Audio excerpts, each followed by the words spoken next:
What's up guys, it's Punchy, and today I'll be showing off a Deepwoken character build in celebration for the show's return in October. I'm a big fan of the anime Bleach, and recently it's been discovered that the anime will be returning on Disney Plus in October. Like what? I've never heard of that before. So if you've been on the internet for the last couple weeks, you've seen a bunch of jokes on this. So I just knew I had to stand up and show some respect for Bleach. Before we start, go check out my last video about the new and improved heroism enchant. It's probably one of the best enchants in Deepwoken's current meta, and personally I think you should give it a second chance. We're super close to, well, 30,000 subscribers now, so help me out and like and subscribe. Enjoy. Just want to say this before we start, Bleach is a pretty long series, but there will be some spoilers up to the end of the fake Karakura town arc, so watch out if you haven't seen this. Today's character is going to be our favorite orange-haired protagonist, Ichigo Kurosaki. Bleach is one of those animes I grew up as a kid, and I always felt that Ichigo was his coolest at the end of the fake Karakura town arc. At this point in the story, Ichigo is struggling to fight Aizen, and he needs to pull out some classic Bleach hacks to get the job done. During this fight, Ichigo tries throwing hands as his classic hollow mask form, and it doesn't work. He actually starts whooping Aizen after training in the Dangai for 3 months, and finally defeats Aizen with his Mugetsu form. This build is inspired off of all 3 of those forms, not anyone specifically. But how would he work in Deepwoken? Of course, Ichigo has a ton of different outfits, but he's usually found with orange hair, so Knorr is the obvious choice for me. I figured Ichigo's long hair was the best option for Deepwoken because it was very easy to create, and it's also inspired off of his Dangai form after he was training for 3 months non-stop. And something I chose myself was to pick up a Crypt Blade as his primary weapon. Throughout Bleach, Ichigo's sword Zangetsu has a ton of different forms, and at the end it finally embeds all of his spiritual energy into a giant black flame extension on his arm, so it fit the Mugetsu part of Ichigo. Let me know down in the comments below how you would make Ichigo. I want to see what you guys have in mind. Let's get into it. Our Ichigo build is fully maxed out with 25 strength, 30 fortitude, 20 agility, 40 intelligence, 2 charisma, 100 heavy weapon, flame charm, and 100 shadow cast. Earlier I mentioned that Ichigo likes swinging around a giant greatsword, and eventually his weapon just turned into a huge giant black flame, and I did my best to recreate this with the Crypt Blade and black shadow flame particles that helps out with our highly modified mantras. And speaking of mantras, Ichigo has some pretty unique ones. The Getsuga Tencho is Ichigo's signature move, slamming the ground with a giant spiritual explosion, basically destroying anything. It's often blue, but when he's using a hollow mask, all of his flames turn red and black. I picked up Flame Blade with a huge hitbox to recreate this, and its main use is to apply flame and block break. It's also good for mix-ups, because who's really expecting flame charm moves if you're walking around with a damn Crypt Blade? Zangetsu, Ichigo's sword, has many forms, and when Ichigo is in his Bankai, it takes shape into a long black katana called Tensa Zangetsu. It's easily his fastest option for a sword for slashing at opponents and applying pressure. Since I'm not using a katana, Dark Blade represents our Tensa slashes, and it's great for comboing or gap closing. It's confusing for players to see coming if you throw it out after anything else. And Ichigo throws a lot of hands when he's on demon time. It's the more primal side of him where he throws people around easily like he's playing with his food. This beatdown actually happened against Aizen. Flame Grab recreates this, and the slam sets up additional combos. Again, nobody really expects this from a Crypt Blade user, and all it takes is 1 or 2 of these combos to shred another player. Spiritual Pressure in Bleach is very similar to Conqueror's Haki in One Piece. If somebody is stronger than you, you will literally have trouble moving or even breathing. At some point, Ichigo's spiritual pressure is out of control and actively scares people around him. I thought Rising Shadow was a move that represented the hostile waves coming off of Ichigo, and to be honest, I really just wanted to use it. It's very good for move stacking and catching players mid-move. Ichigo's Vasto Lord form, or even with a hollow mask, makes him pretty savage. I'm not talking about memes here, but he's only focused on killing. Ichigo's Hollow Roar allows him to stun people and lets him blitz anybody nearby. The best option for this is Shadow Roar, with a Wayward Gem, so I can get up in their faces easily. It's good for combos and hitting unaware opponents. To match with this, Flash Step is an option for all Soul Reapers to move around. Ichigo is one of the fastest with this technique and uses it both offensively and defensively. Shadow Assault is what we have, and it's very good for pressuring far away players and honestly just running away. I think I went a little bit overboard with the modifications, but it's very good. And our final move is, well, you know, the final Getsuga Tencho. Ichigo puts all of his Soul Reaper abilities into a single huge black flame strike that deletes anything at the cost of his powers. He only does this once, but it's very iconic and the most important part of the Bleach anime. Shadebringer with a Spring Spark lets us leap at players and makes a giant greatsword similar to the Mugetsu. Obviously, I'm not using this only once, but it's super scary and honestly one of my favorite moves to use. That's all for my Ichigo inspired mantras, so let's talk about dealing an absurd amount of damage just like Ichigo. Crypt Blade scales off of heavy weapon and shadow cast and does about 55.1 damage if you have 100 in each of these stats. That's insane, but it can still be increased. Overflowing Dam lets us deal 10% more damage on an M1 with a full ether bar, which is the perfect option for Shadow. And to boost our damage even further, I use some tech that I don't see people use enough. Nullifying Clarity removes all status effects on an M1, which is why we apply flames, then remove them. Of course, our 10 flame charm is not meant for damage, it's only used for block breaks, combos, and of course, applying status. You'll realize that people don't really care how much the burn effect is doing in damage, they'll roll out of instinct, and instinct is very important around here. So pick it up and try it out for yourself. There's some more good talents I picked up, so here's a full list of my talents if you want to recreate this build.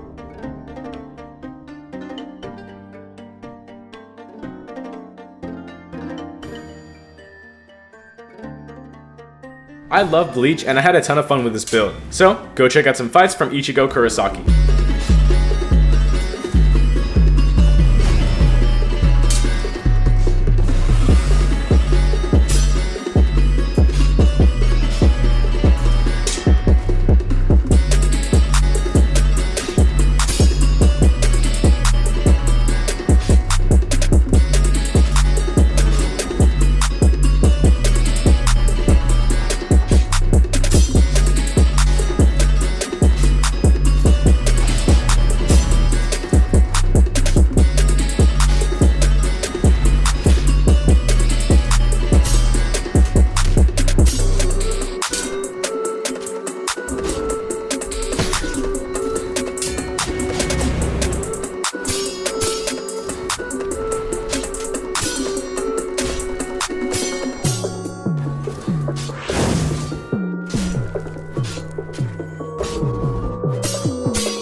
Thank you guys for watching, and I love Bleach so much, so expect more Bleach builds. I might make a Shunsui build if I can cop a curved blade, so keep an eye out for that. Until then, look out for more videos because I'll be grinding to 30,000 subscribers. Thank you guys, like and subscribe, and have a good one.